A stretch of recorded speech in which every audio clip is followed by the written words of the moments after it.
Сегодня был замечательный эфир у Дурсултан, где Азат Хаидбаев признался в том, что Юлия Серебренник из правозащитной организации «Права и свободы граждан Туркменистана» передала конфиденциальные данные, которые касаются моего супруга, третьему лицу. Näçe fond bunun üçün pul alınıp berilene ne için şonu aydanak? Pul verdim diýädi.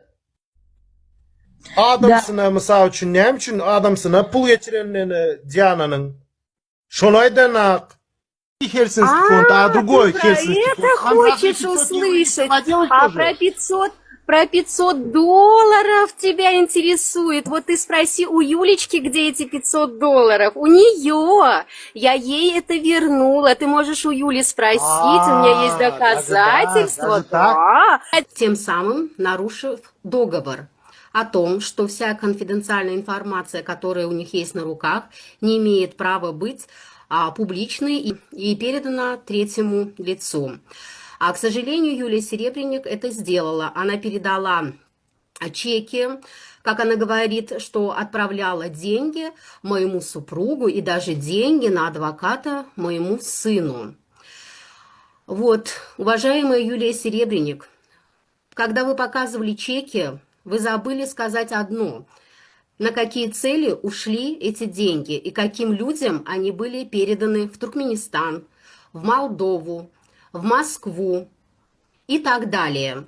То есть, значит, вы сейчас даете мне все карты в руки, так как вы раскрыли информацию третьему лицу, который не является ни судьей, ни прокуратурой, не занимается расследованиями, то есть не является официальным представителем органов. Вы ему раскрыли информацию, тогда вы даете все карты в руки мне, для того, чтобы я раскрыла информацию, кому вы передавали эти деньги. И все доказательства, все скриншоты, все телефонные номера и через кого мы передавали эти деньги, все есть у нас на руках. Поэтому, Юлия, вы решили затеять со мной войну с тем человеком, у которого вы забрали деньги. Даже 20 долларов за перевод для моего сына на туркменский язык документа вы взяли. О каком адвокате идет речь? Какого адвоката вы оплачивали для моего ребенка? Вот теперь тогда эта война пойдет по-другому. И это видео я приложу как свидетельство о том, что вы передаете данные третьему человеку. Это раз.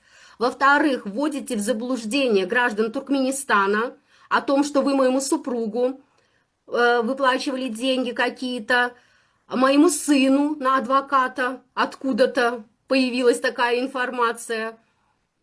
И все, я тогда буду тоже раскрывать те данные, кому вы отправляли в Туркменистан деньги и другим личностям. Значит, вы дали эти полномочия в мои руки, раз вы смогли, зная законы, смогли передать эту информацию третьему лицу.